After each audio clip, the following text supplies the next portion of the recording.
नमस्कार. इतकी छान गाणी झाल्यानंतर स्त्रियांबद्दलचं रडगाणं गायला मी उभी आहे असं तुम्हाला काही जणांना वाटू शकतं. खरं तर असं रडगाणं गाण्याची वेळ कोणावरच येऊ नये ह्या भावनेनेच आपण या प्रकारचा विषय निवडलेला आहे. डॉक्टर नरेंद्र दाभोळकरांच्या स्मृतिदिनाच्या निमित्ताने त्यांनाच आणि त्यांच्यासारख्या विवेकाचा आवाज सर्वांपर्यंत पोहोचवण्याचा प्रयत्न करून बलिदान केलेल्या सर्वांनाच मी या निमित्ताने अभिवादन करते. आणि आत्ताच रमेश सरांनी जो उल्लेख केला की नागरी निवारामध्ये जेव्हा आम्ही राहत होतो, म्हणजे मृणालताईंच्या ह्या दालनामध्ये जेव्हा मी इथे आलेले आहे, मृणालताई हयात असताना त्यांच्यासोबत काम करण्याची इच्छा पुष्कळ होती, परंतु महाविद्यालयातल्या अनेक जबाबदाऱ्यांनी मनासारखा वेळ देता आलेला नाही. पण मनापासून आपण त्यांच्या विचाराशी जोडलेलो आहोत याचं समाधान पुष्कळ आहे. आणि जिथे जेव्हा जशी संधी मिळते, महाविद्यालयातले उपक्रम असू दे, महाविद्यालयांमधनं शिकवण्याची पद्धत असू दे, जिथे जिथे ज्या ज्या ठिकाणी आपल्याला विवेकी आवाज पोचवता येतो तो पोचवण्याचा माझ्या परीने मी प्रयत्न करते. मी कुणीही मोठी व्यक्ती नाही, परिचय करून देणारे खूप काहीतरी मोठं सांगतात, पण या सगळ्या मंडळींचं योगदान पाहिल्यानंतर आपण किती कुजे आहोत, छोटे आहोत याची खरंच मनापासून जाणीव होते. आणि असं जाणवतं की आजचा काळ तर आपल्यासमोर अतिशय कठीण असा काळ आहे. म्हणायला आपण लोकशाही राज्यामध्ये जगतो आहोत, पण ही लोकशाही कधी आणि कशी हुकुमशाहीमध्ये परिवर्तित होत चाललेली आहे. किती वेगवेगळ्या प्रकारचं आविष्कारांवरती येणारं बंधन आपल्या सगळ्यांच्या गळ्याशी फास म्हणून आवळत चाललेलं आहे. याचा आपल्याला प्रत्येक वर्षी अजून गेलं वर्ष बरं आहे म्हणावं या पद्धतीने प्रत्यय येतो आहे. आणि मग मला आठवतं, म्हणजे जसं आता मगाशी उल्लेख झाला लोकायत ह्या संस्थेचा, तसं लोकायतनंतर आम्ही नागरी निवारा पुरोगामी मंच स्थापन केला होता. आणि दाभोळकरांशी जेव्हा आमची चर्चा झाली त्यानिमित्ताने आम्ही अनेक उपक्रम केले. युवकांसाठी, स्त्रियांसाठी काहीतरी कार्य करावं या इच्छेतनं त्या संस्थेचं काम आम्ही सुरू केलं होतं. आणि तेव्हा चर्चा करताना असं लक्षात आलं की अंधश्रद्धा निर्मूलन समिती म्हटली की लोकांच्या धर्मविषयक कल्पनांनाच काहीतरी सुरुंग लावला जाईल आणि सर्वसामान्य माणसांना धार्मिकता ही गोष्ट खूप प्रिय असते. त्यांच्या जगण्यासाठी धर्म ही महत्त्वाची गोष्ट असते आणि तुम्ही त्याच्याच विरोधात बोलता म्हटल्यानंतर लोकांना वाटतं की तुम्ही काहीतरी वेगळ्या जगाचे रहिवासी आहात. आणि तेव्हा चर्चेमध्ये डॉक्टर दाभोळकर आम्हाला असं म्हणाले होते की आपण व्याख्यानाचं शीर्षकच आम्हीच करे धार्मिक हे ठेवायला हवं. आणि खरोखरचा जो मूळ धर्माचा विचार आहे, म्हणजे धर्माची जी संकल्पना आहे मूळची, जो धारण करतो तो धर्म, समाजाच्या धारणेसाठी आवश्यक असणारे नीतिनियम सांगणारा आणि अतिशय परस्पर सौहार्दाचं, सत्याचं, अहिंसेचं तत्त्वज्ञान सांगणारा एक सनातन धर्म आहे. आत्ताच्या मंडळींचा जो सनातन धर्म आहे त्याच्याविषयी म्हणत नव्हते ते. आणि इतकं चांगलं व्याख्यान त्यावेळेला त्यांनी दिलं होतं. आणि तेव्हा असं लक्षात आलं की खरंच आहे, आपल्याला ज्या समाजासाठी काम करायचं आहे त्यांच्या संदर्भातल्या संकल्पना न समजून घेता आपण केवळ तात्विक मांडणीवर भर देऊन जर बोलत गेलो तर आपल्याला जो प्रतिसाद मिळायला हवा, कारण सगळीच माणसं काही जात्यांध धर्मांध नसतात, परंतु त्यांच्यापर्यंत जर आपण पोचू शकलो नाही तर अशा फुटीरतावादी शक्तींचं, द्वेष पसरवणाऱ्या शक्तींचं खूप वावतं. आणि ती मंडळी अशा रंगामध्ये चित्र रंगवत राहतात की जणू काही आता सगळं संपलेलं आहे, भारतामध्ये सहिष्णुता नावाला उरलेलीच नाही आहे. पण तसं नाही आहे. म्हणजे आत्ताच अहवालाची मांडणी देताना जेव्हा 2005च्या झालेल्या प्रचंड पावसाचा संदर्भ निघाला, त्याच्यात आपण अनेक जणं अडकलो असू आणि आपल्याला अनेकांना वेगवेगळ्या तऱ्हेचा त्रास सहन करावा लागला असेल. आणि मला चांगलं आठवतं आहे की त्यावेळेला मी दादरवरनं नागरी निवारापर्यंत येताना अक्षरशः इतक्या मंडळींनी आम्हाला जागोजागी मदत केली. ते कोण कुठल्या जातीचे, धर्माचे होते आम्हाला कुणालाही माहीत नव्हतं.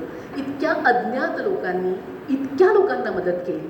म्हणजे माणसांमध्ये माणुसकी खरं तर शिल्लक आहेच, परंतु आपल्यासमोर माध्यमांच्या मदतीने जे चित्र रंगवलं जातं ते इतकं विचित्र आहे. आणि माध्यमं तर बऱ्याच ठिकाणी सरकार पुरस्कृत पद्धतीने वागत आहेत, ही वस्तुस्थिती काही लपलेली नाही. काही सन्माननीय अपवाद निश्चितच आहेत. आणि अशा विसल ब्लोअर्सची, अशा पद्धतीने आवाज उठवणाऱ्या मंडळींची निकड आहे. म्हणजे स्वतःच्या प्राणाचं बलिदान देणाऱ्या माणसांनी आपल्याला ही आपली जबाबदारी आहे असं सांगितलेलं आहे. आता खरं तर मला जो विषय प्रभाताईंशी माझं बोलणं झालं तेव्हा सांगण्यात आला की स्त्रिया ह्या हिंसाचाराचं लक्ष कसं होत आहे, सध्याच्या परिस्थितीच्या पद्धतीने खूप अस्वस्थ होणारं वास्तव आहे. तर त्याच्याबद्दल मी काही तुमच्याशी संवाद साधावा. प्रश्न त्यांना मी उत्तर दिलं की ठीक आहे ताई, मी नक्की तयारी करून बोलते.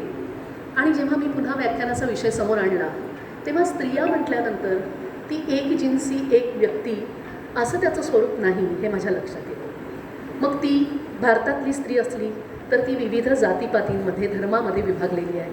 जगभरातल्या स्त्रियासुद्धा स्त्री म्हणून एकसारख्या नाही आहेत.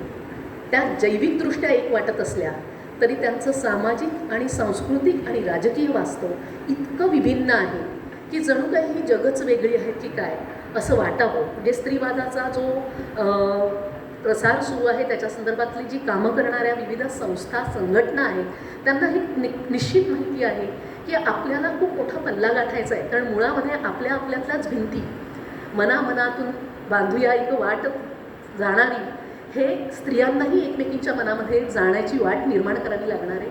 आणि त्या स्त्रियांना साथ देणारे अनेक पुरोगामी पुरुष होऊनही गेलेले आहेत. म्हणजे महात्मा ज्योतिराव फुले असतील, आगरकर असतील किंवा शाहू महाराज असतील, डॉक्टर बाबासाहेब आंबेडकर असतील, अनेकांनी स्त्री हिताचे अनेक गोष्टी केल्या. आजही अनेक जण प्रयत्न करत आहेत. आणि तरीही स्त्रियांच्या संदर्भामधले होणारे अत्याचार, त्यांच्यावर होणारे हिंसाचार याचं प्रमाण नोंदवलं जातं त्याच्यापेक्षा कितीतरी न नोंदवलेल्या केसेसमध्ये असतं हेही वास्तव आपल्याला नजरेआड करता येईल. म्हणजे इथे जेव्हा मी हा विचार करत होते की देश, जात, धर्म, वर्ण, वंश आणि काळ परत्वे या स्त्री नावाच्या कोटीचा विचार करतानाच त्याचा एवढा मोठा व्यापक पसारा आहे. पण मी घाबरू नका, मी फार त्याच्या खोलात शिरणार नाही. पण मला इतकंच सांगायचं आहे की ह्या प्रश्नाला केवळ स्थानिक आयाम नाही आहे. हा प्रश्न सनातन काळापासून चालत आलेला आणि स्त्रियांच्याबद्दलच्या या सगळ्या अत्याचाराच्या ज्या गोष्टी आहेत त्याच्यामागे निश्चितच एक राजकारण आहे. आणि ते राजकारण पुरुषसत्ता प्रबळ करणं ह्या प्रकारचं आहे. म्हणजे मगाशी जो उल्लेख झाला आदिवासी पाड्यामधल्या मातृसत्ताक पद्धतीचा, तर खरं तर अनेक अभ्यासकांनी, मानववंशशास्त्रज्ञांनी हे आपल्याला सांगितलेलं आहे की फार प्राचीन काळामध्ये भारतातच नाही तर जगभरामध्ये मातृसत्ताक पद्धती नांदत होती. अगदी सुरुवातीला जेव्हा कधी टोळी समूहासारखं माणूस हा उत्क्रांत होत पुढे होत गेला, चाकाचा शोध लागला, आगीचा शोध लागला, त्याची प्रगती व्हायला लागली. पण त्या सगळ्या शोधांमध्ये जेव्हा शेतीचा शोध स्त्रियांनी लावला हे खूप मोठं योगदान होतं स्त्रीचं. पण जे आपण म्हणतो ना की कुऱ्हाडीचा दांडा गोतास काळ, म्हणजेच ज्या स्त्रियांनी शेती शोधून काढली त्याच्यामुळे एक स्थैर्य आलं, वसाहतीसारखं एका ठिकाणी राहायला लोक लागली. नदी किनाऱ्याने या सगळ्या वसाहती छानपैकी उभ्या राहिल्या. गुण्यागोविंदांनी माणसं एकत्र राहत होती. मातृसत्ताक पद्धती अस्तित्वात असण्याचे अनेक पुरावे, मातृदेवता ज्या आपल्याला खेडोपाडी दिसतात त्याच्यातनंही उघड होतात. आणि असं असताना स्त्रियांच्या बाबतीमध्ये जुन्या काळातल्या माणसाला, प्राचीन काळातल्या माणसाला एक भीती असायची. कारण ती सृजन करणारी, एका नव्या जीवाला जन्म देणारी होती. पण हळूहळू उत्क्रांतीच्या सगळ्या टप्प्यामध्ये जेव्हा त्याने प्राण्यांना माणसाळवलं आणि प्राण्यांचा वापर शेतीसाठी करायला लागला आणि ज्या वेळेला कुठल्या तरी टप्प्यावर त्याच्या लक्षात आलं की त्याच्याकडे एक हत्यार आहे आणि ते हत्यार म्हणजे त्याच्यापाशी असणारं जैवशास्त्रीयदृष्ट्या संगोपनासाठी आवश्यक असणारी बाब, अपत्य जन्माला घालणारा लिंग, तो जो त्याच्यापाशी आहे हे त्याचं हत्यार आहे. आणि मग एकपत्नीत्व, त्या पत्नीपासून होणाऱ्या मुलांवरती मालकी हक्क आणि तो हक्क राहावा ज्याच्यामुळे आपण सर्वाधिक श्रम करणारे मजूर मिळवू शकतो अपत्यांच्या रूपाने. आणि ह्या सगळ्यातनं हळूहळू प्रगती म्हणायची का ह्याला, असा माझ्यासमोर प्रश्नच आहे की जितके जेते पुढे पुढे गेले त्या सगळ्यांनी भूमी जशी पादाक्रांत केली तशा ज्या ज्या कुठल्या ठिकाणी ह्या वसाहतींनी हल्ले केले आपल्या स्त्रियांना सुरक्षित ठेवायचं, पण ज्यांच्यावर हल्ला केलेला आहे त्या हल्ला केलेल्या मंडळींचा सगळा जनानखाना असा शब्दप्रयोग तुम्ही इतिहासामध्ये वाचलेला आहे. मला या ठिकाणी कुठेतरी समाधान आणि आनंद वाटतो की आपल्या महाराष्ट्रातल्या छत्रपती महाराजांचा शिवरायांचा इथे मला आदराने आणि सन्मानाने उल्लेख करावा वाटतो की असा एकमेव राजा होऊन गेलेला आहे आपल्या भारतामध्ये की ज्याच्या दरबारात कधीही एखादी स्त्री नर्तिका मनोरंजनासाठी नाचली नाही. उलट ज्यांनी कोणी स्त्रियांशी वाईट वर्तन करण्याचा प्रयत्न केला त्या सगळ्यांना अत्यंत कडक शासन म्हणजे चौरंगा करणं हा शब्दप्रयोग कदाचित काही जणांना नक्कीच माहीत असेल, काहींना कल्पना नसेल, पण जी व्यक्ती अशा पद्धतीने स्त्रियांशी गैरवर्तन करत असेल त्याचे हात आणि पाय तोडून टाकणं एकेका बाजूचे आणि त्या व्यक्तीला या प्रकारचं कृत्य करण्यासाठी शिल्लक न ठेवणं ही गोष्ट महाराजांच्या काळात घडली. पण महाराजांसारखी व्यक्ती ही अपवाद होती. बाकीच्या ठिकाणी पेशवाईमध्ये तर कळस गाठला गेला होता. मी थोडासा धावता आढावा घेते, मला माफ करा, कारण खरंच विषयाची व्याप्ती खूप मोठी आहे. आणि त्यामुळे या सगळ्या लढायांमध्ये आणि चढायांमध्ये भारतातच नाही जगभरामध्ये तुम्हाला असं दिसेल की जे जे कोणी अतिक्रमण करणारे होते, आक्रमण करणारे होते, भूमीचा विस्तार करणारे होते, त्या प्रत्येकाने आपापल्या घरातल्या स्त्रियांना सुरक्षित ठेवलं. पण ज्यांना त्यांनी जिंकलं त्या मंडळींच्या बाबतीमध्ये मात्र अनन्वित अत्याचार केले. म्हणजे आपण माणूस हा प्राणी सुजाण, सुबुद्ध, सुसंस्कृत असे शब्दप्रयोग जे वापरतो त्या सगळ्याला काळीमा फासेल किंवा ते वाचताना अंगावर काटा येईल अशा प्रकारची दुष्कृत्य स्त्रियांच्या संदर्भामध्ये जगभरात झालेली आहे आणि दुर्दैवाने आजही ती होत आहे. काही गोष्टींच्या बाबतीमध्ये नोंदी होतात आणि काही तर नोंदवलेच जात नाही.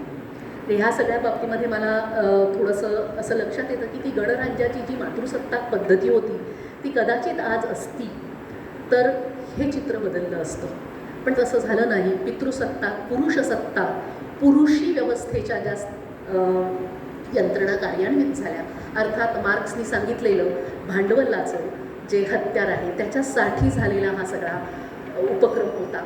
आणि संपत्ती ही त्या काळामध्ये व्यक्ती म्हणजे माणसं जेवढी जास्त तेवढं धनधान्य करण्यासाठी तुमच्या घरातनं मजूर मिळणार आणि त्यामुळे उत्पादन करणाऱ्या व्यक्ती म्हणजे या स्त्रिया आणि या स्त्रियांचा त्यासाठी त्यांच्या मर्जीविरुद्ध वापर करण्यामध्ये कोणालाही काही गैर वाटलं नाही.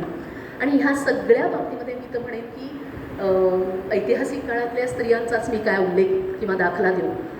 पौराणिक काळात सुद्धा जे काही पुराणामधल्या कथा कहाण्यांमध्ये आपण वाचतो, खरं घडलं नाही घडलं याच्या शोधात मला जायचं नाही, पण ज्या पद्धतीने गोष्टी आपल्यापर्यंत पोहोचतात, लोकसंचित या नात्याने आपल्यापर्यंत पोहोचतं, त्याच्यामध्ये मला असं नक्की जाणवतं की रामायणाचा जर संदर्भ मी घेतला तर सीतेसारखी जी एका राजाची पत्नी असणारी स्त्री आहे तिचं अपहरण होतं. अपहरण करणं चुकीचं आहेच, पण तिच्या पतीलासुद्धा तिचं निरपराधित्व तिने सिद्ध करावं. तिच्या मनाच्या निरपराधित्व आपल्या पतीला माहीत असूनही आपल्याला ह्या तऱ्हेचं अग्निदिव्य करावं लागतं. अतिशय मानी अशी ती व्यक्ती आहे की जिने नकार दिला. पण त्याच वेळेला तुम्हाला असं जाणवेल की रावणाच्या बहिणीबद्दल म्हणजे शूर्पणखेबद्दल जे काही कृत्य लक्ष्मणाने केलं, म्हणजे ती ज्या प्रकारच्या संस्कृतीतनं आलेली व्यक्ती आहे त्या व्यक्तीला एखादी व्यक्ती भावल्यानंतर तिने त्याच्यासमोर आपला प्रस्ताव कदाचित ठेवला असेल, आजच्या तुमच्या भाषेत प्रपोज केलं असेल, तर तुम्ही त्याला नकार देऊ शकता, नाही म्हणू शकता. पण नुसतं नाही न म्हणता तिला विरूप केलं गेलं, तिचे नाक कान छाटले गेले आणि विरूप करून तिला तिचा नकार दिला गेला. याच्यामध्ये असणारा हा जो स्त्रीच्या सन्मानाला धक्का पोचवणारा प्रकारे त्याच्याविषयी कुठेही निषेध झालेलं माझ्या वाचनामध्ये नाही. आणि मग असं मला जाणवतं की अशा कथा कहाण्या जेव्हा आपण आपल्या लहान मुलांपर्यंत देत असतो, सांगत असतो, त्याचं कार्टूनमधलं किंवा अतिशय वाईट चित्रपट आत्ताच आला होता आणि प्रचंड टीकेचा धनी झाला तो आदिपुरुष या भयानक चित्रपटाविषयी मी म्हणते, कारण ते एक हत्यार आहे. ते सुद्धा एक हत्यार आहे की आपल्याला हवं त्या पद्धतीने तुमच्या संस्कृतीचं संचित तोडून मोडून वापरायचं आणि तुमच्यापर्यंत नको तोच मेसेज पाठवायचा. या गोष्टीसुद्धा चाललेल्या आहेत. कारण राजकारण ज्या तऱ्हेने ज्या दिशेने आजच्या काळात चाललेलं आहे त्या राजकारणामध्ये कुठल्याही तऱ्हेचं तत्त्व मूल्य याची चाड कोणी बाळगत नाही. आणि सर्वाधिक वाईट बाब ह्याची आहे की लोकशाहीची झूल पांघरून लोकशाहीला आतून कसं पोकळ करता येईल, संविधानातल्या अनेक तरतुदी ह्या कितीही वेगळ्या तऱ्हेने आतल्या आत पोखरून कशा काढायच्या, गदारोळामध्ये अधिवेशनामध्ये नको असणारे कायदे कसे संमत करून घ्यायचे, ह्या इतक्या साऱ्या गोष्टी चाललेल्या आहेत की ह्या सगळ्याचा विचार केल्यावर असं जाणवतं की पुराण काळामधली ही नंतरच्या काळातली जी लढाई होती ती कदाचित सोपी होती. आज आपल्याला अनेक तऱ्हेच्या आव्हानांना सामोरं जावं लागणार आहे. जी मी तुम्हाला रामायणातली गोष्ट सांगितली, द्रौपदीच्या बाबतीतही काही वेगळं घडलेलं नाही. जिचे पती द्यूतात हरलेले आहेत, जे आधीच गुलाम झालेले आहेत, गुलाम झालेल्या व्यक्तीचा आपल्या पत्नीवर कसा काय अधिकार उरणार आहे. आणि तरीही एका व्यक्तीला तिथे जमलेल्या राजसभेतल्या कुणालाही असं वाटलं नाही की रजस्वला असणाऱ्या द्रौपदीला अतिशय वाईट पद्धतीने केसांना धरून ओढत राजसभेमध्ये सादर केलं गेलं. आता ती खरोखर घडलेली घटना आहे नाही मला माहीत नाही, पण तिच्यासाठी कृष्ण उभा राहिला. आत्ताच्या आपल्या काळातल्या अनेक द्रौपदींसाठी कुठलाही कृष्ण येत नाही, हे वास्तव आहे. आणि त्यामुळे तिचं लज्जारक्षण तरी झालं असतं तरी तिची झालेली मानखंडना, तिचा झालेला अपमान, हे स्त्रियांकडे पाहण्याचा दृष्टिकोन किती वाईटच होता हे दर्शवणार आहे. आणि ह्याच्यामध्ये कुठेतरी द्रौपदी हसली, तिने काहीतरी अपमान केला. म्हणजे आपला जो एक पुरुषी गंड आहे की मीच सर्वश्रेष्ठ आहे, स्त्री माझ्याहून दुय्यम आहे, कमअस्सल आहे, आणि त्यामुळे तिने माझ्या बाबतीमध्ये बरोबरीची कल्पनाही करता कामा नये, असा एक जो पितृसत्ताक पद्धतीने पोहोचवलेला पसरवलेला जो गंड आहे. अर्थात मातृसत्ताक पद्धती कुठेतरी ह्यात कमी पडली, त्यांना ह्या पद्धतीने आपला विचार पुढे नेता आला नाही. आणि हळूहळू जसा जसा विकास होत गेला, मी तुम्हाला जे म्हटलं की विज्ञानाच्या ह्या सगळ्या झालेल्या सुधारणा या स्त्रियांना एकीकडे चांगल्या सोयी देत आहेत असं म्हणत असतानाच त्या कधीकधी स्त्रियांच्या मुळावर उठत आहेत. आणि त्यातली एक सुधारणा म्हणजे गर्भलिंग निदान चाचणी. त्याच्यामध्ये तर स्त्रीला जन्माला येण्याच्या आधीच गर्भ जर स्त्रीचा आहे कळलं तर तो तिथेच मारून टाकायचा किंवा संपवून टाकायचा, तिला जन्मालाच येऊ द्यायचं नाही. अशा प्रकारच्या गोष्टी आपला पुरोगामी म्हणणारा महाराष्ट्र आघाडीवर आहे. आणि हे कुठेतरी आपल्याला लाजिरवाणं आहे. असं व्हायला नको, पण प्रत्येकाला वाटतं की आपल्या घरात नको, दुसऱ्यांच्या घरात मुली आल्या तर त्या समतोल राखतील, आपण मात्र मुलगाच असायला हवा, वंशाला दिवाच असायला हवा, या मानसिकतेमध्ये आहोत. आणि मग ज्या तऱ्हेने घराघरांमध्ये मुलीला, आईला, पत्नीला वागवलं जातं, मानसिक आत्मसन्मान त्यांना आहे याची जाणीवच ठेवली जात नाही. अनेकदा तुला काय कळतं, गप्प बस. किंवा काही ठिकाणी तर माझ्या वाचनामध्ये, आत्मकथनांमध्ये असेही संदर्भ आलेले आहेत की जर नवरा बायकोला मारत नसेल, तिला काहीही करता आलं नाही किंवा काही तिने नाही चुकीचं केलं, तरीही बायकोला धाकात ठेवण्याचं उत्तम त्याचं हत्यार म्हणजे तिला मारहाण करणं. ढोल पशुनारी सब ताडन के अधिकारी असं जिथे सांगितलं जातं. आणि काही समाजांमध्ये तर नवऱ्याचं पौरुषत्व त्याच्या कृतीवर जर काही जणांना जोखावं वाटतं आणि अशा पद्धतीचं ब्रेन म्हणजे ज्याला आपण म्हणतो की कितीतरी चुकीचा, आपल्यालाच अपमानकारक गोष्टींचा संदर्भ स्त्रियांना सन्मानाने त्यांनी घ्यावा म्हणून सांगितला जातो, पिढ्यानपिढ्यांना त्यांच्यापर्यंत ते पोहोचवलं जातं. यामधनं स्त्रीचा जो होणारा अपमान आहे, तिची होणारी शाब्दिक, मानसिक आणि शारीरिक हिंसा जी आहे तिची नोंदच कुठे होत नाही. म्हणजे मगाशी कौटुंबिक हिंसाचाराच्याबद्दल कायदा अगदी राजर्षी शाहू महाराजांनी केला असा उल्लेख प्रभाताईंनी माझ्याशी बोलताना केला, मला समाधान वाटलं. पण तरीही कायदा असला तरी प्रत्यक्षामध्ये अशा होणाऱ्या कितीतरी गोष्टींबद्दलच्या तक्रारी, आता स्वाधाराचं काम करणाऱ्या ताई इथे आहेत, खरंच कधी येतात, जोपर्यंत अति होत नाही, सहन करण्याच्या पलीकडे गेलं आहे असं वाटत नाही, तोपर्यंत स्त्रिया बोलत नाही. मुकाट्याने सहन करणं, आपल्याच घराची इज्जत बाहेर कशी काढायची यामुळे गप्प राहणं, आणि असं गप्प राहणं हेच तुझं सोशिक असणं, त्यागमूर्ती असणं, हे तुझं स्त्री असणं आहे. हे जर तिच्या मनावर तुम्ही लहानपणापासून बिंबवत असाल तर आपण ती प्रतिकार करेल, ती विरोध करेल, ती नकार देईल असं कसं होऊ शकतं. आणि ह्या सगळ्यामध्ये मी तुम्हाला म्हणेन की मी जुन्या काळातल्या अनेक गोष्टींच्याबद्दल सांगणारच आहे. त्याच्यामध्ये अगदी मी म्हणेन की 2000च्याही आधी, म्हणजे जेव्हा पहिलं आणि दुसरं महायुद्ध झालं होतं त्याच्याही आधी 1648ला, म्हणजे जेव्हा आपल्याकडे शिवाजी महाराजांचा कालखंड चालू आहे, तेव्हा जगामध्ये वेस्टफॅलिया शांतता करार करण्यात आला होता. अनेक युरोपीय राष्ट्रांमध्ये चाललेल्या जीवघेण्या स्पर्धेमध्ये, युद्धामध्ये या तऱ्हेने आता संधी होते आहे, युद्ध थांबवत आहोत आपण. पण तुम्हाला मी अगदी सांगेन की जेव्हा जेव्हा दंगली होतात, युद्ध होतात, त्यावेळेला सर्वाधिक भरडल्या जातात त्या दोन्हीकडच्या स्त्रिया. आणि या बाबतीत तुम्हाला निश्चित मी सांगू शकेन की 1753मध्ये जस्टिस विल्यम ब्लॅकस्टोन नावाचे एक अभ्यासक होते परदेशातले. त्यांनी analysis of laws to England असं पुस्तक लिहिलं, ज्याच्यामध्ये स्त्रियांवर झालेले बलात्कार, त्यांची होणारी अपहरणं या सगळ्याबद्दल त्यांनी पुष्कळ लिहिलं. त्यांनी बॅचलर ऑफ सिव्हिल लॉ हा ग्रंथ लिहिला होता.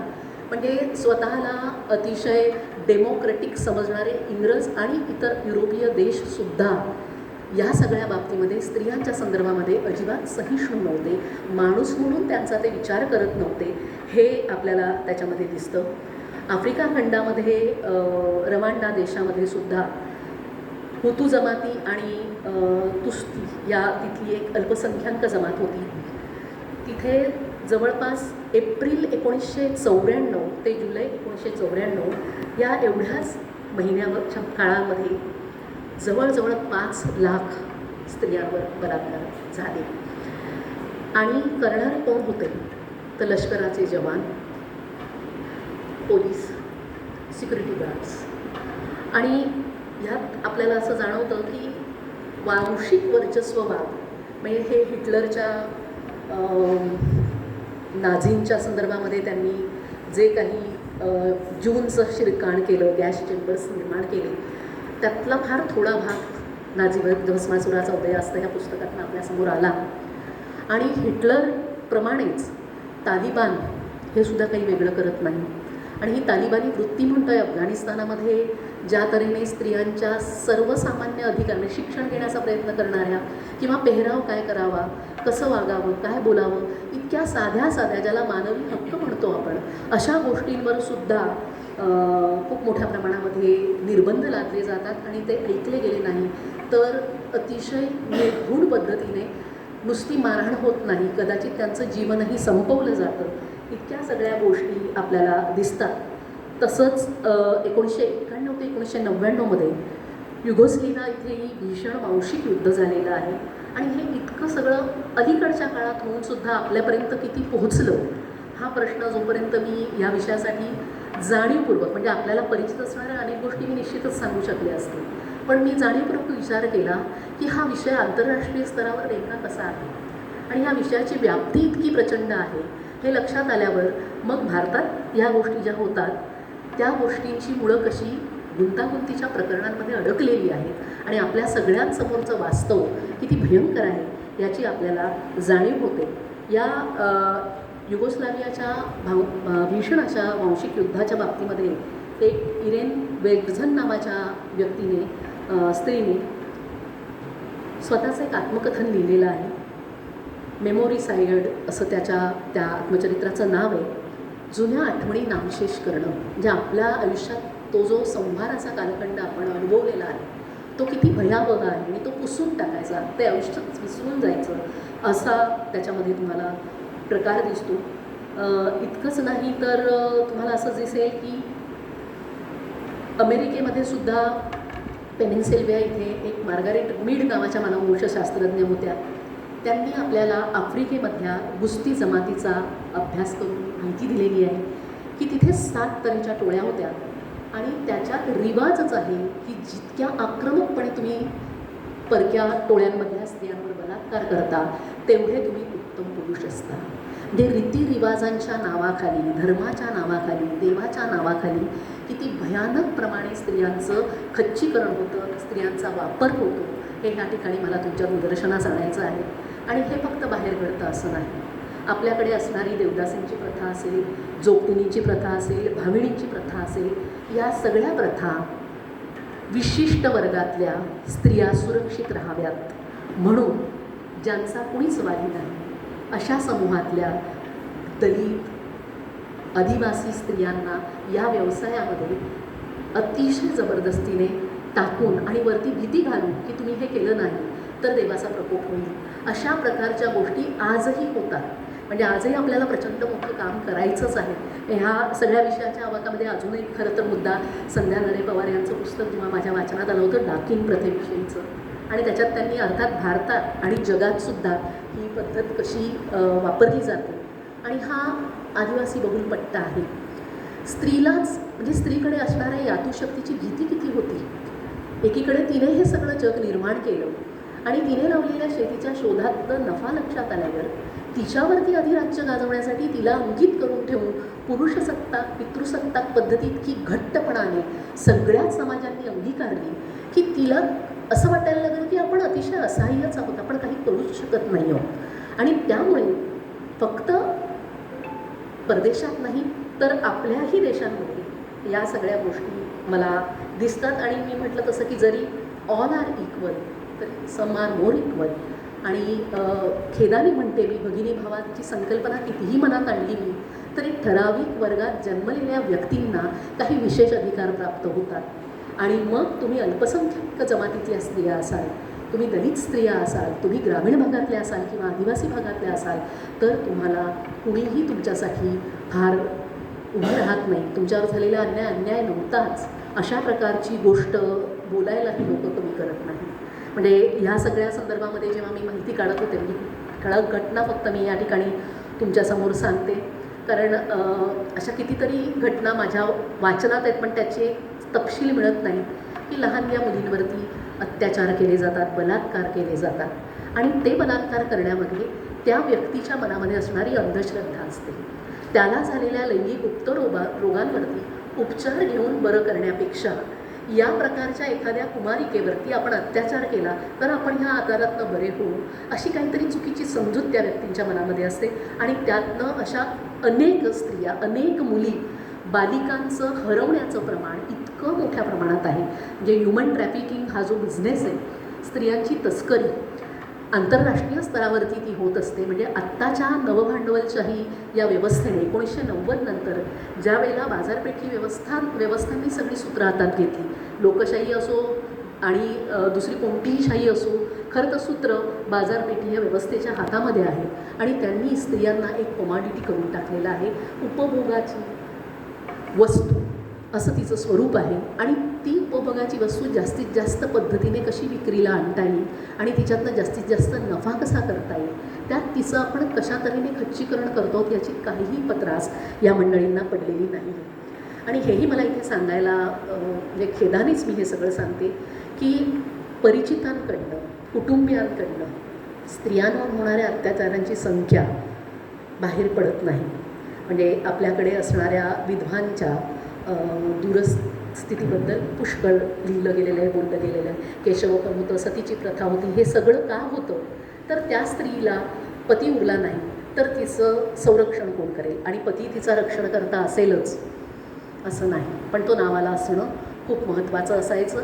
आणि तो नसल्यावरती इतरांसाठी ते एक उघड कुरण आहे अशी समाजाची धारणा होती. त्यामुळे हा जो असा सगळा हिंसाचार आहे, या सगळ्या हिंसाचारामध्ये मी तुम्हाला म्हटलं तसं की पाश्चात्य जगामधली झालेली दोन्ही महायुद्ध ही अपवाद नव्हती. कुठलंही युद्ध, कुठलीही दंगल कधीच स्त्रीला सन्मान देऊ शकत नाही.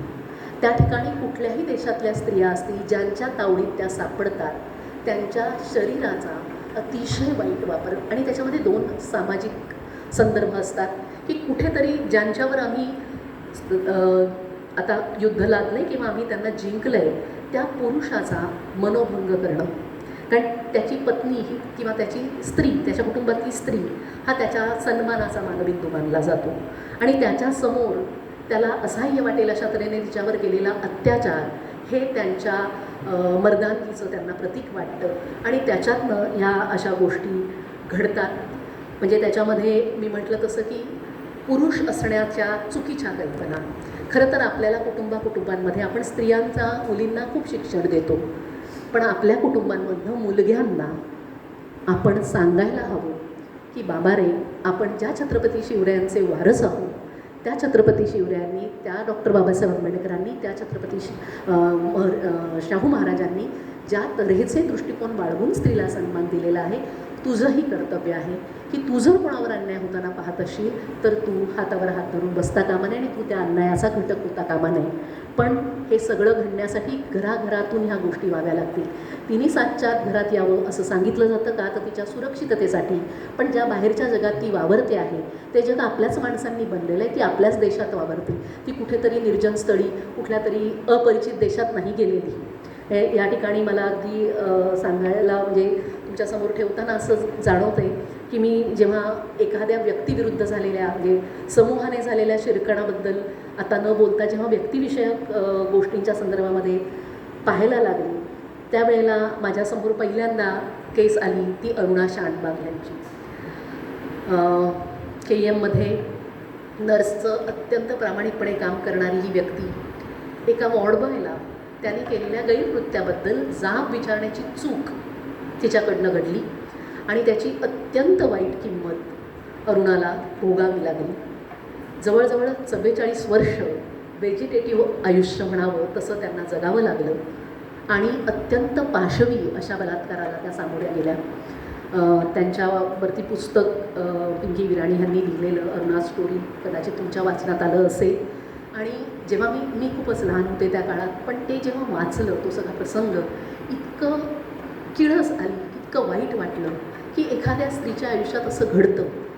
एकच त्यातल्या त्यात समाधानाची बाब होती की त्या ज्या सगळ्या सिस्टर्स होत्या त्यांनी जरी कुटुंबियांनी ह्या मुलीपासून आपला संबंध तोडलेला असला तरी अरुणाला आपलाच कुटुंबाचं एक सदस्य मानलं आणि ती जोपर्यंत हयात होती तोपर्यंत तिला एक जबाबदारीने सांभाळण्याचं काम त्या मंडळींनी केलं. ह्या सगळ्या घटनेनंतर माझ्यासमोर आली ती भवरी देवी ह्यांची केस. राजस्थानमधली भवरी देवी एका बहुजन समाजातली स्त्री, साथीन म्हणून त्या काम करत होत्या. त्या सरकारचं जे एक अभियान आहे बालविवाहाची प्रथा बंद करावी याच्या संदर्भामध्ये जनजागृती करणं हे साधं त्यांचं काम त्या करत असताना त्यांनी समाजातल्या मान्यवर मातब्बर लोकांच्या घरात हस्तक्षेप केला याची शिक्षा म्हणून त्यांच्यावर त्यांच्या नवऱ्यादेखत बलात्कार करण्यात आला. आणि इतक्या उच्च जातीची मंडळी असं करूच शकत नाही. खूप मोठा लढा म्हणजे तो खरं तर तो सगळा सांगणं हे एका व्याख्यानाचं काम आहे, पण तेवढा लढाही त्या व्यक्तीने दिला. न्याय कसा मिळतो, आता बिल्किस बानो प्रकरणही आपल्या सगळ्यांना माहिती आहे की न्यायदेवता खरोखरच आंधळी आहे की काय असं वाटावं अशा प्रकारच्या गोष्टी आपल्याकडे घडल्या. मग मला 2005मधली बंगलोरमध्ये घडलेली प्रतिमा मूर्ती ह्यांची केस ऐकून माहिती झाली कॉल सेंटरमध्ये. कारण हे नवं जग आलं, 90 नंतर IT सेंटर, BPO इंडस्ट्री सगळं चकचकाट जन्माला आला आणि अनेक स्त्रिया मुली ह्याच्यामध्ये नोकरी करायला लागल्या, कामाला लागल्या. तर ज्या ठिकाणी त्या कामाला जात होत्या त्या ठिकाणी कॅब ड्रायव्हरने, बदली कॅब ड्रायव्हर आला आणि त्याने आपल्या वासनेची तहान भागवण्यासाठी या व्यक्तीवर केवळ बलात्कार केला नाही तर त्यांचा खूनही केला. कारण ह्याची वाच्यता कुठे त्यांनी करू नये. कलकत्त्याची हेतल पारेख 1990मधली घटना आहे. तिच्या बाबतीमध्ये त्यांच्याच इमारतीतल्या सिक्युरिटी गार्डने, धनंजयने या तऱ्हेची कृती केली. पुण्यामधली ज्योतिकुमारी चौधरी असेल किंवा नैना पुजारी असेल, दोघी IT क्षेत्रातल्या स्त्रिया, वेगवेगळ्या काळात घडलेल्या या घटना आहेत. 3 नोव्हेंबर 2007ला ज्योतिकुमारीच्या बाबतीत अपहरण, बलात्कार आणि खून ही गोष्ट घडली आणि नैना पुजारी यांच्या बाबतीत 2009ला. पण गोष्ट तीच, त्याच गोष्टी त्याच पद्धतीने वारंवार घडतात. काही क्षण आपण हळहळतो, वाईट झालं म्हणतो, पण मूडगामी बदल समाजामध्ये होतील असं दुर्दैवाने होत नाही. गुरगावमध्ये किंवा गुडगाव असा त्याचा उल्लेख केला जातो. हरियाणामध्ये एक अशाच प्रकारचं केंद्र उभं राहिलं BPOचं. विकासाची अपेक्षा आपल्याला असते, आपल्याला वाटतंय व्हायला हवं, पण त्यात स्त्रियांच्या संरक्षणाबद्दल, त्यांच्या हिताच्या बाबतीमध्ये काय काळजी घेतली पाहिजे याच्या बाबतीमध्ये मात्र अजिबात लक्ष दिलं जात नाही किंवा ह्या तुरळक घटना म्हणून सोडून दिल्या जातात. त्याची जेव्हा आपण एकत्र जंत्री करून थोपून जाऊ, हिमनग जसा असतो, एक अष्टमानुष पाण्यावर दिसतो आणि उरलेला सगळा खाली भरलेला असतो, तेवढ्या घटना नोंदवलेल्या आणि तेवढ्याच घटना न नोंदवलेल्या आपल्यासमोर आपल्याला दिसतात. 2005मध्ये धौला कुआं या भागामध्ये मिझोराममधल्या एका तरुणीला पळवून नेण्यात आलं. तिच्यावर टेम्पोमध्ये गँगरेप करण्यात आला आणि ती मेली असं समजून तिला सोडून दिलं गेलं. अर्थात नंतर सुदैवाने ती वाचली. पण मिझोराम, मणिपूर, आसाम हे पूर्वेकडचे जे भारताचे प्रांत आहेत, आत्ताही आसाम किती दगदगत आहे आणि तरीही जणू काही झालंच नाही. बघा, राष्ट्रपती एक आदिवासी व्यक्ती आहे, स्त्री आहे आणि अशा वेळेला आदिवासी व्यक्तींवर होणाऱ्या अशा प्रकारच्या गोष्टींबद्दल जणू ते घडलंच नाही आणि जे घडलं आहे ते चुकीच्या पद्धतीने सांगितलं जात आहे असा कांगावा माध्यमांना हाताशी धरून करण्याचा प्रयत्न होतो. आता जे मी तुम्हाला सांगणार आहे त्याच्यामध्ये हे जसं BPO इंडस्ट्री, IT इंडस्ट्रीतल्या स्त्रियांच्याबद्दलच्या केसेस आहेत, तसं पोलीस यंत्रणासुद्धा या सगळ्यात किती वाईट पद्धतीने महाराष्ट्रात वागली त्याच्याही काही केसेस माझ्यासमोर आल्या. म्हणजे 2005ला मरीन ड्राईव्ह ते असणाऱ्या एका अल्पवयीन 17 वर्षाची मुलगी होती. तिच्या बाबतीमध्ये तिचा मित्र आणि ती मरीन ड्राईव्हला सापडल्यानंतर चौकशीसाठी म्हणून दोघांना बोलवलं गेलं आणि पोलीस कॉन्स्टेबल असणाऱ्या सुनील मोरे या व्यक्तीने त्या मुलाला पळवून लावलं. घाबरला तो लहान असल्यामुळे आणि त्या मुलीशी त्याने अतिशय वाईट कृत्य केलं. तिच्या आरडाओरडा आणि किंचाळ्यांमुळे रस्त्यावरच्या लोकांनी हस्तक्षेप केला, त्यामुळे ही घटना उघडकीला तरी आली.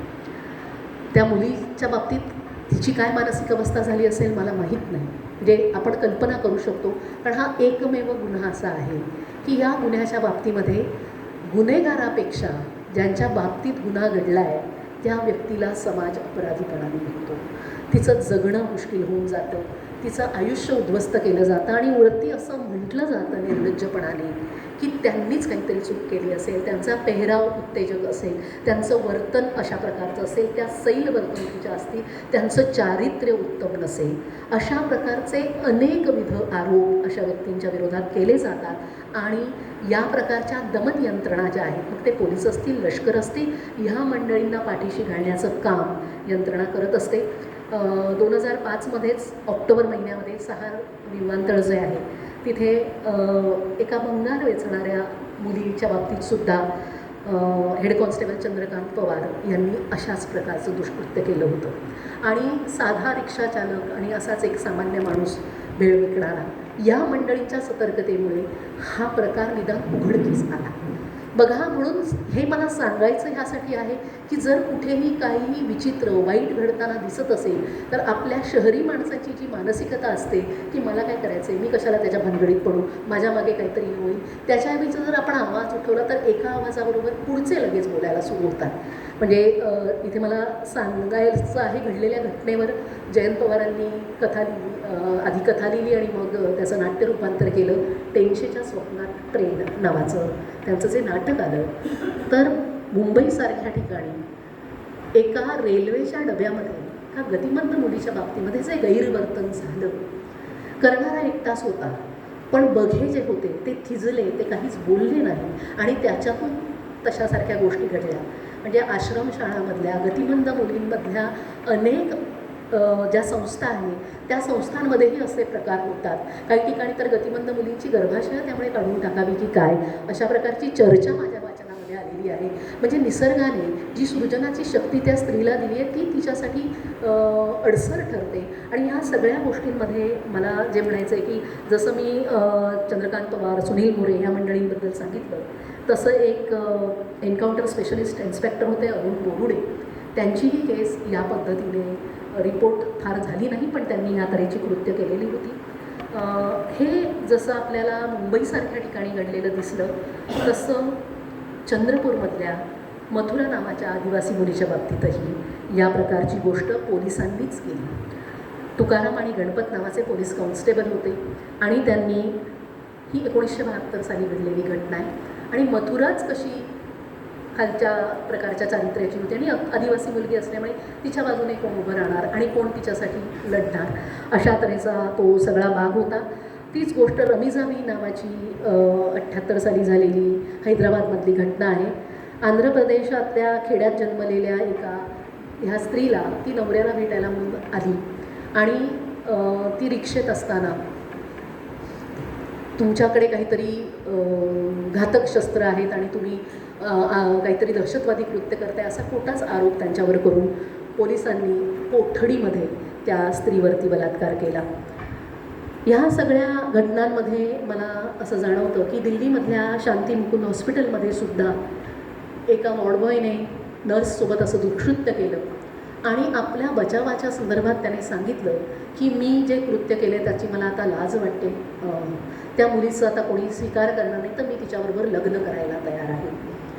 लक्षात घ्या की ज्याने ह्या प्रकारचं आत्यंतिक वाईट वर्तन केलं आहे त्याचं तोंड पाहू नये अशी इच्छा ज्या मुलीच्या मनामध्ये झालेली असणार, तो तिच्याबरोबर लग्न करतोय म्हणजे काहीतरी उदात्त कृत्य करतोय असं त्याच्याविषयी म्हटलं गेलं जे जास्त अपमानास्पद होतं.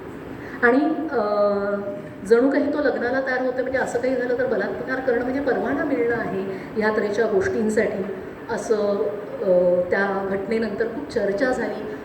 अनेक माध्यमांवर ह्याबद्दल उलटसुलट चर्चा झाली. बलात्काऱ्यांना कशा प्रकारची शिक्षा व्हावी, फाशीची शिक्षा व्हावी की नाही, जन्मठेप दिली जावी की नाही, या सगळ्या गदारोळामध्ये न्याय मिळायचा राहून गेलेला आहे. घडलेली घटना कधी घडली आणि मिळणारा न्याय किंवा न मिळणारा न्याय कधीपर्यंत लांबला, ह्या सगळ्या गोष्टी तर खूप विषण्ण करतात मन आपलं. आणि हे सगळं जसं महाराष्ट्रात घडलं आहे तसं बिहार, उत्तर प्रदेश, तामिळनाडू, आंध्र प्रदेश म्हणजे भारतातला कुठलाही जिल्हा आणि कुठलंही राज्य अपवाद नाही, इतक्या केसेस आहेत. आणि ह्या सगळ्या केसेस मी आत्ता तुम्हाला ज्या सांगते त्या तथाकथित समाजातल्या वरच्या स्तरातल्या शिक्षित स्त्रियांच्या आहेत, पण न शिकलेल्या, अडाणी असणाऱ्या, शेतमजूर असणाऱ्या, भूमिहीन मजूर असणाऱ्या किंवा ज्यांना स्वतःचं काही हे नाही फक्त अंगमेहनत करणं, विडी कामगार असणाऱ्या त्या स्त्रिया असतील, त्यांच्या बाबतीत किती मोठ्या प्रमाणामध्ये गोष्टी घडत असतील त्याच्या बाबतीत 2 मोठे व्हॉल्यूम तयार करण्यात आले. Dalit women speaks out, violence against Dalit women in India असे 2 मोठे व्हॉल्यूम्स ह्या बाबतीमध्ये तयार झालेले आहेत. आणि ह्या सगळ्या बाबतीमध्ये मी तुम्हाला असं सांगेन की एकूणच म्हणजे अगदी चंबळच्या खोऱ्यातली कुलनदेवी, ती डाकू असेल काही असेल, पण ती ह्या प्रकारचं कृत्य करायला प्रवृत्त का झाली तर तिच्यावर झालेल्या बळजबरीतनं, बलात्कारातनं जो तिला अपमान वाटला आणि त्याच्यातनं तिने हातात शस्त्र घेतलं. तिच्या कृत्याचं मी इथे समर्थन करत नाही आहे, पण कुठली स्त्री लग्नदिंड काढल्यानंतर या पद्धतीने शांत राहील हा प्रश्न माझ्या मनाला नक्कीच शिवला. त्यानंतर शक्तिमिल कंपाऊंडमधली घटनाही तुमच्यापर्यंत आलेली असणार आहे. 2013 साली जी एक फोटो जर्नलिस्ट मुलगी होती. मग स्त्रियांनी अशा वेळी जाऊ नये, एकटं दुकटं फिरू नये असे पत्रे काढले जातात, पण अशा गोष्टी रोखण्यासाठी जे ठोसपणे केलं गेलं पाहिजे त्या गोष्टी मात्र केल्या जात नाही. त्यानंतर खूप साऱ्या घटना असल्या तरी एकतर्फी प्रेम हा शब्द वापरायला मला तर चुकीचं वाटतं, त्याला प्रेम म्हणता येणार नाही. एकतर्फी असं आपल्या मनातलं आकर्षण ज्याला प्रतिसाद मिळाला नाही अशा ज्या घटना घडल्या त्याच्यामध्ये मग 1990 साली घडलेली रिंकू पाटील या 10वीतल्या मुलीची भर शाळेमध्ये 10वीची परीक्षा चालू असताना पेट्रोल ओतून तिला जिवंत जाळलं गेल्याची घटना असेल किंवा सांगलीमधली अमृता देशमुख असेल, बबन राजपूत नावाचा तिच्यावरती एकतर्फी ज्याचं प्रेम होतं अशा माणसानेच हे तिच्या बाबतीत कृत्य केलं, किंवा विद्या प्रभू देसाई असतील ज्या बॉम्बे सेंट्रलला नोकरी रिझर्व्ह बँकेमध्ये कामाला होत्या, त्यांचं कपडे शिवून देणारा टेलर हा एकतर्फी त्यांच्या बाबतीमध्ये आकर्षणात होता आणि त्या प्रतिसाद देत नाही हे पाहिल्यावर भर रस्त्यात दिवसा उजेडी त्या व्यक्तीची हत्या करण्यात आलेली आहे. म्हणजे काही ठिकाणी बलात्कार, काही ठिकाणी हिंसा, काही ठिकाणी मारहाण अशा गोष्टी आपल्याला घडलेल्या दिसतात. नागपूरमध्ये 2011 साली मोनिका किरणापुरे नावाची कॉलेज तरुणी होती, तिच्यावरती तिचा पाठलाग करून सुराग घुसकून तिला मारून टाकण्यात आलं. प्राची झाडे नावाच्या मुलीलाही याच पद्धतीने संपवण्यात आलं, कारण तिने प्रतिसाद दिला नाही. आकाश पवार नावाचा मातेपूर्व होता. हिंगणघाटमध्ये तर भयंकर असा उत्पात घडला, तरुणीलाही पेटवून देण्यात आलं.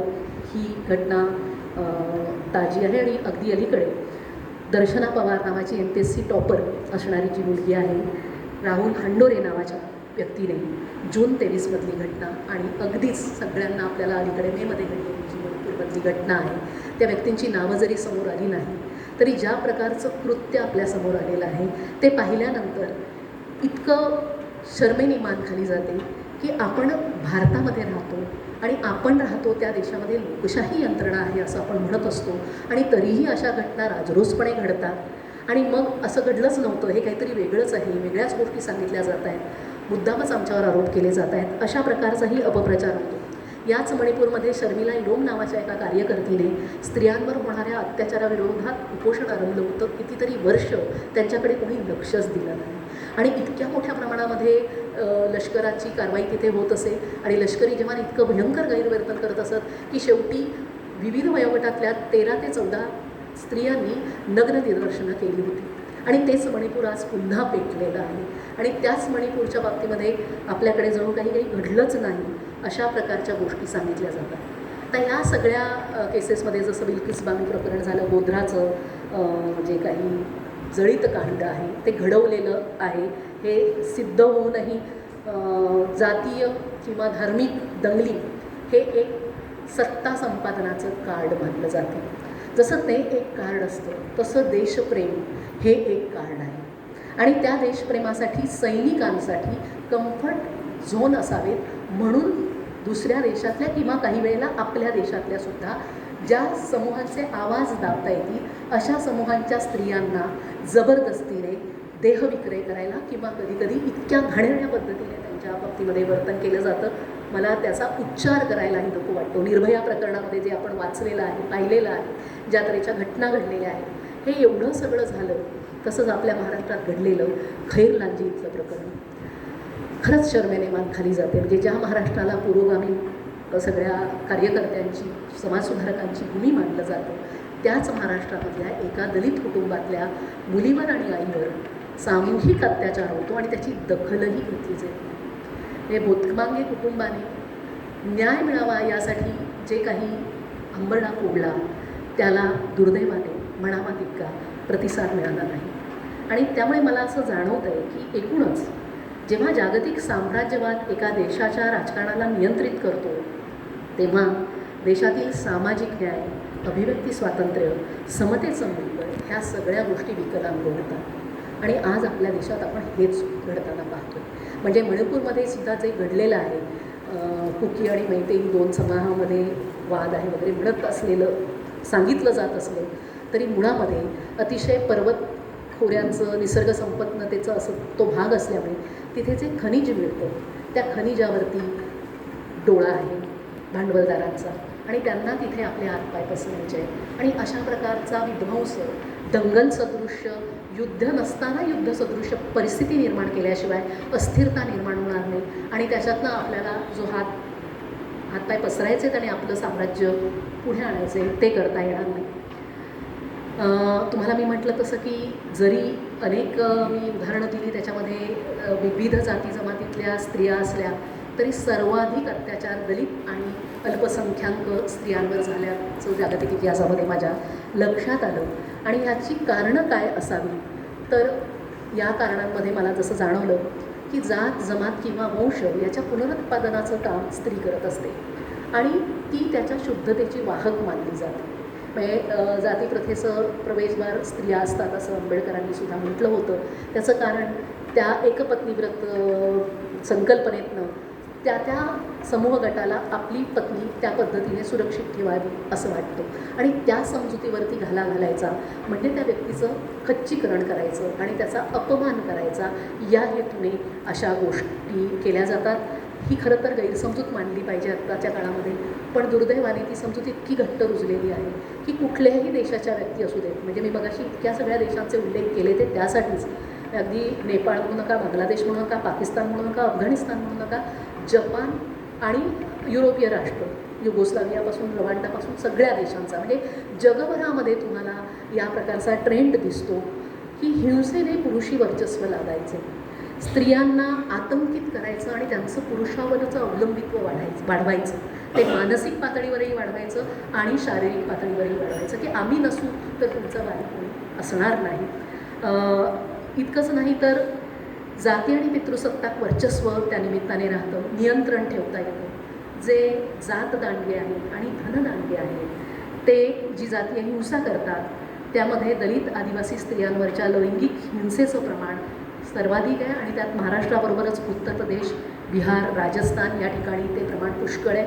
अगदी खाप पंचायतीचा जो हरियाणामधला प्रकार आहे, म्हणजे आपल्या कुटुंबातल्या व्यक्तीने जर स्वेच्छेने काही आपल्या जातीबाहेरचं लग्न करण्याचा प्रयत्न केला, म्हणजे आपल्याकडे जे सैराट नावाच्या चित्रपटामध्ये दाखवलं गेलं, चित्रपट आहे म्हणून सोडून देण्यासारखी गोष्ट नव्हती. एकतर त्या वेगळ्या समाजाच्या मुलाच्या संपूर्ण कुटुंबाला आणि त्या जाती समूहाला नामशेष करण्याचा प्रयत्न करायचा, कधी कधी स्वतःच्याही मुलीला मारून टाकायचं आणि नसत्या वर्णवर्चस्वाच्या वंशवर्चस्वाच्या कल्पना कुरवाळत बसायचा. अशा प्रकारचा अतिशय रानटीपणा या मंडळींच्या मनामध्ये खूप घट्ट रुजलेला असतो. आणि या सगळ्या बाबतीमध्ये अगदी आनंद तेलतुंबडे यांनी अतिशय चांगल्या तऱ्हेचं अभ्यासपूर्ण लेखन इंडिया टुडेमध्ये केलं होतं. आणि त्याच वेळेला खरं तर director general of police KS. Gill यांनी एक चिंताजनक निरीक्षण नोंदवलं की अलीकडच्या काळामध्ये तरुण आणि कोवळ्या मुली ज्या आहेत त्या हिंस्त्र अशा बलात्काराच्या बळी होत चाललेल्या आहेत. बायजा हा जो हे नियतकालिक जे निघतं त्याचा जानेवारी-फेब्रुवारी 2008चा जो अंक होता त्यात प्राध्यापक सचिन गरुड यांनी जातवर्गीय लैंगिक शोषण शासनाचा अन्वयार्थ या नावाचा जो लेख लिहिला त्याच्यातनं त्यांनी ह्या सगळ्या प्रश्नाचा फार चांगला उहापोह केला. आणि खैरलांचीसारखी घटना ही विषमताधिष्ठित जाती व्यवस्थेचा भक्कम पाया कसा आहे हे खूप चांगल्या रीतीने त्यांनी सांगितलं. कारण ह्या सगळ्यामध्ये शिक्षण पोहोचणं, ही मंडळी सजग होऊन आता आपल्या हक्कांविषयी जागरूक होत आहेत याबद्दलचा एक मनामध्ये असणारा दुस्वास या प्रकारच्या अत्याचारांमागे हीच गोष्ट अल्पसंख्याक जनसमुदायाच्या बाबतीमध्ये आहे. म्हणजे गोधरा घडवलं गेलं कारण तिथे मोठ्या प्रमाणात मुस्लिमांचे उद्योगधंदे आहेत, त्यांच्याकडे सगळ्या संपत्तीचा अधिकार होता. मग त्यांचं शिरकाण करताना हिंदू खत्रे में असं म्हटलं की सोपं होऊन जातं. आणि कदाचित आता येणाऱ्या काळामध्ये पुन्हा एकदा या प्रकारची आवई उठवली जाईल याची खात्री वाटते मला. कारण लोक बोलायला लागलेली आहेत, यांचे दावे, यांचा फोलपणा जर पकडला जातो तर त्यामुळे युद्ध, दंगल, दहशतवाद या सगळ्यामध्ये सर्वाधिक भरडल्या जातात. कुटुंब संस्थेतही त्या जातातच, पण ह्यामध्ये जेवढ्या मोठ्या प्रमाणात भरडल्या जातात स्त्रिया, त्या अत्याचारांची नोंद करणं खरंच मुश्किल आहे. आणि धर्मयुद्ध किंवा धार्मिकतेच्या नावावर तर होतच होतं. म्हणजे धर्मात स्त्रीला सर्वात नगण्य स्थान दिलं गेलेलं आहे. म्हणजे मी एकीकडे म्हटलं की धर्म हा समाजाच्या धारणेकरता आहे असं आपण म्हणतो आहोत, पण त्या धर्मामध्ये फक्त एका रथाच्या चाकाचा उल्लेख आहे, दुसऱ्या रथाला अतिशय दुय्यम किंमत सगळ्याच धर्मामध्ये आहे. म्हणजे मग तो ख्रिस्ती धर्म असू दे की फासळीपासून जन्माला आली स्त्री, किंवा मुस्लिम धर्म असू दे, किंवा हिंदूंमध्ये तर काही म्हणजे बाईचा नरकाचं प्रवेशद्वार आहे किंवा अध्यात्म मार्गातील धोंड आहे असाच स्त्रियांचा जिथे उल्लेख केला जातो. आणि स्त्रियांच्या संदर्भामध्ये ह्या ज्या भयंकर अशा घटना नोंदवल्या गेलेल्या आहेत, या सगळ्या घटनांना अजून एक बाजू अशी मला जाणवते की जमातवादी स्त्रियाच या प्रकारच्या घटनांना प्रोत्साहन देताना दिसतात. म्हणजे हिंदुत्ववादी स्त्रीवादाचा आम्हाला इथे उल्लेख करायचा आहे. त्यांचं जे जमातवादी रूप आहे, मग त्या साध्वी ऋतंबरा असतील किंवा उमा भारती असतील, या सगळ्या मंडळींनी ज्या तऱ्हेने गोधराचं जे काही घडलं आणि त्याच्यानंतर गरोदर स्त्रियांवरती सुद्धा अत्याचार झाले, खूप साऱ्या घटना दाबल्याच गेल्या, जे घडलं त्याच्यापेक्षा खूप कमी आपल्यापर्यंत आलं. आणि ते मॉडेल यशस्वी झाल्यावर आता ह्या मॉडेलचा देशभर प्रचार करायचा, प्रसार करायचा आणि आपली अनिर्बंध सत्ता सगळे विधिनिषेध गुंडाळून राबवायची, हे जे चाललेलं आहे याला जरी कितीही काळाचा इतिहास असला तरी 2014 नंतर जे आपल्याकडे घडलेलं सोशल इंजिनिअरिंग आहे त्याच्या बाबतीत आपण सावध होणं त्याच्या बाबतीत आपण स्त्रियांनी सजग असणं अतिशय गरजेचं आहे आणि पुरुषांची आपल्याला साथ निश्चित आपल्याला हवी आहे. कारण अयोध्या प्रकरण झालं असेल, गुजरात झालं असेल किंवा जेव्हा मराठवाडा विद्यापीठ नामांतराचं आंदोलन झालं तेव्हाही या पद्धतीच्या कृती घडल्या. कारण शोषण करणं, वंचित असणं आणि मानसिक दमन ह्या सगळ्याची पाळंमुळं या जातीय पितृसत्तेमध्ये असतात आणि ही पितृसत्ता जास्तीत जास्त टिकावी असा प्रयत्न केला जातो. 1930मधल्या एका समाजाविषयी मला तुम्हाला इथे सांगायचं आहे. कल्लर नावाची जात आहे रामनाड नावाच्या शहरामध्ये. त्यांनी मनाई हुकूम काढला होता. त्यामध्ये ज्या आदिवासी दलित ज्या स्त्रिया आहेत, M.N. श्रीनिवासन यांनी याच्याबद्दल लिहिलेलं आहे. केरळमध्ये त्यांनी फतवा काढला होता की त्या स्त्रियांनी त्यांच्या शरीराच्या वरच्या भागामध्ये वस्त्र घालायचं नाही, झाकायचा नाही तो भाग आणि फूल किंवा केसर माळायचं नाही. आणि जी व्यक्ती हे ऐकणार नाही त्या स्त्रीची छाती छाटून टाकण्यात येईल. आणि हे घडलेलं आहे. म्हणजे ह्या कुठल्याही गोष्टी कपोलकल्पित नाही. भयंकर म्हणजे अतिशय लाजिरवाणं वाटावं असा हा सगळा लैंगिक अत्याचाराचा, स्त्रियांवरच्या अत्याचारांचा भाग आहे. आणि या सगळ्या गोष्टी ज्या आहेत म्हणजे जातीव्यवस्था असेल, वंशवाद असेल, बाजारीकरण असेल, युद्ध, दहशतवाद या सगळ्या गोष्टी अमानवी हिंसक पार्श्वभूमी तयार करतात आणि त्यातून पुरुषी वर्चस्व आणि स्त्रियांवरचं अत्याचार पुढे येतं.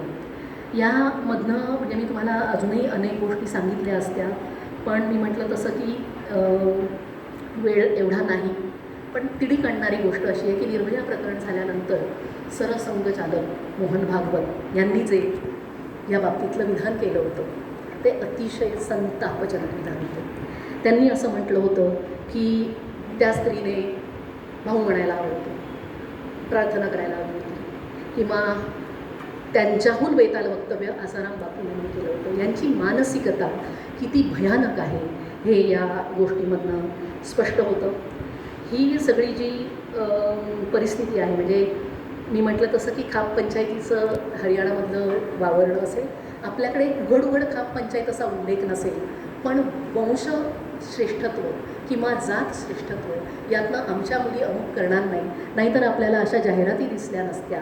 ज्या जाहिरातींमध्ये वधूवर सूचक संदर्भामधल्या जाहिराती मला वर्तमानपत्रात जेव्हा दिसतात तेव्हा काही जणं फार मानभावीपणाने उल्लेख करतात की आंतरजातीय चालतील, परंतु SC/ST क्षमस्व किंवा काही ठिकाणी तर धर्माचाही उल्लेख असतो. एकीकडे आपण संविधानाची मूल्य मानतो, आपण असं म्हणतो की आपण जात धर्म ह्याच्या पलीकडे माणूस म्हणून पाहतो आहोत. लोकांनी लोकांसाठी लोकांकरता चालवलेलं राज्य आहे, पण हे राज्य या देशातल्या 50% असणाऱ्या स्त्रियांसाठी भयानक आहे.